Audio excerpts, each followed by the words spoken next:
Hey everyone, so it's been a few weeks since my last video. Sorry about that. I have been quite busy with some extra time that I've been doing at actual work.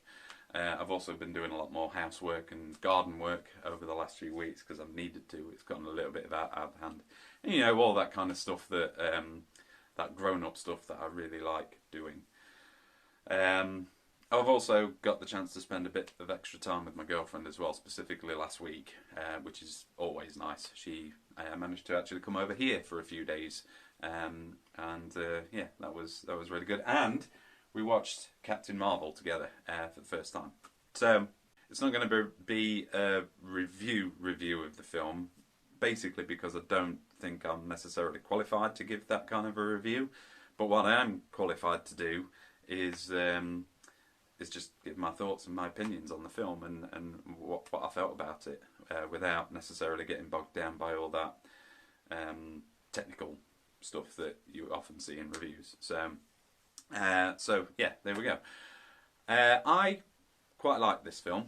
I enjoyed it from start to finish, really. I knew going into the film that there was quite a lot of negativity surrounding it. There was a lot of people that went to see it and didn't enjoy it and didn't like it and didn't like Brie Larson as Captain Marvel and just didn't really enjoy the film. But I wasn't one of those people. I liked it. To be honest, I quite liked Brie Larson as Captain Marvel. I thought she did a good job. It was her first movie as the character. It was her first solo outing, really, and I thought she did a good job. I thought there were some really nice moments with Samuel L. Jackson as Nick Fury, who has a much larger role, I think, in this film than he has done in any other MCU movie, which was really good. And I've got to say, the visual effects of making Samuel L. Jackson look probably like he did back in the 90s are just, I mean, if you look at the film, it's not, obviously you know that he's been given youth again. You know that he has been, but you can't tell by looking at him on the screen, and it's just incredible. I don't know what magic this is that MCU's movie magic, obviously, but there we go. So yeah, I thought that their chemistry was great. I thought it really worked, and there were a lot of moments in there that I quite genuinely laughed at and were quite funny. Also, the bits that she had with the people from her past, her best friend, whose name escapes me, that's really bad, and that character's daughter as well. That you really get the sense that there's that kind of best friend, familial style relationship between the two of them, and I do think that they had some great moments in the film as well. I liked the story overall. I liked what they did with the Skrulls, making them, at first appear to be the bad guys and the Kree Empire being the good guys, and then flipping it around and finding out that the Skrull are actually just refugees, essentially, that didn't want to submit to Kree rule and had most of their people wiped out because of it, and are now just looking for a home, looking for somewhere safe that they can continue their civilization. I thought that aspect of the film was really good as well. On to some other points about the movie. Some of the negative sides of it, some of which I kind of agree with, some of which I don't. It's true, I will agree that some people have said that Captain Marvel's powers aren't really properly defined. You don't know her power levels, and in one scene she'll be fighting a group, her old team from the Kree, which included Jude Law, who, by the way, I thought was brilliant. He seems to be brilliant in everything that he does. But anyway, yeah, so she's fighting a team, and she's giving some beat down, but she's getting beat down a little bit herself.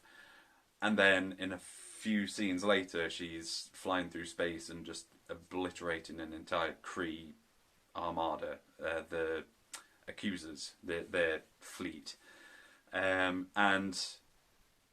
the two don't really match up. But my reasoning in my own head for this, and maybe I'm wrong, I don't know, but my reasoning in my own head for this is that she's basically spent every moment that she's had these powers not knowing the extent of her own powers. She's got this little device in the back of her head, back of her neck, which seems to limit them and to control them, that was installed by the Kree themselves. So she doesn't know the full extent of her powers herself. So basically, going into doing something, she doesn't know if she can do it. But she goes for it anyway and ends up doing it. So I don't know, maybe that's an explanation for it. It's just something that I thought while I was watching it. A lot of people have criticised Brie Larson as the character, saying that she didn't bring a lot of personality to it and that she was very bland and unlikable. And like I said earlier, I don't agree with that. I don't think that that's the case. There were a lot of moments in there where, I mean, yeah, she was very, at times she was very stoic, I would say. She did come across as very, I guess, emotionless at times. Not all the time. There were moments when she was quite emotional, where she was laughing and joking and making sarcastic comments and actually being fairly funny. But the other moments where she wasn't that, she's been essentially raised from the first moment that she can remember, at the start of the film anyway, to be this Kree soldier, and to be an alien. She doesn't know that she comes from Earth. She doesn't know her heritage. She doesn't know her life before the incident that caused her to lose her memory and to gain her powers. So she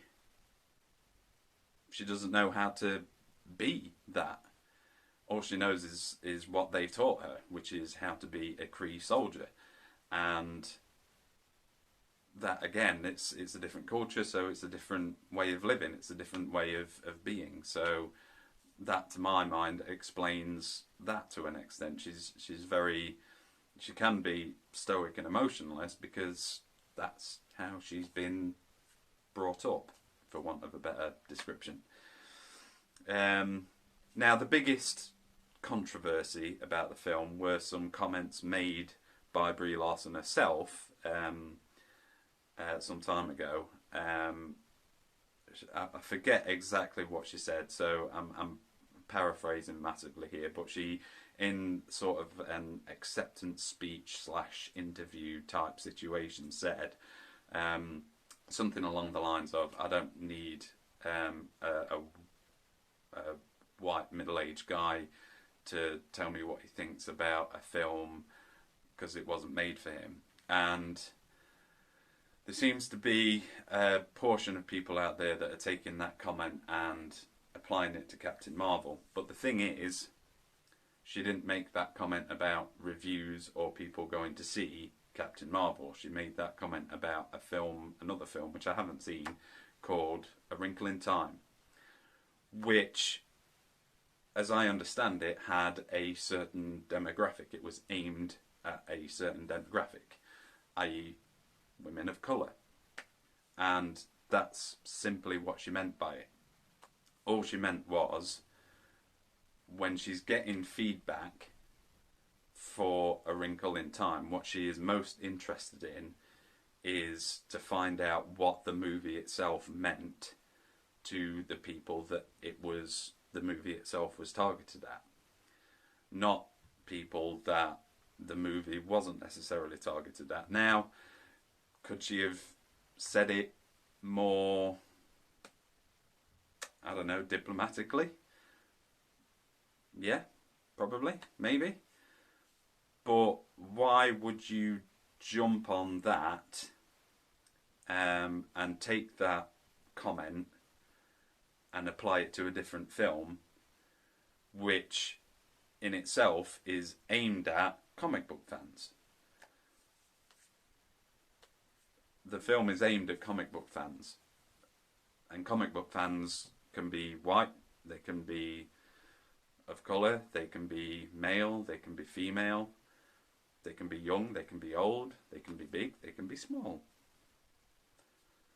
Comic book fans can be anyone. Do you know what I mean? It's like the movie is aimed at. It's not aimed at a specific colour or a specific sex. It's aimed at comic book fans.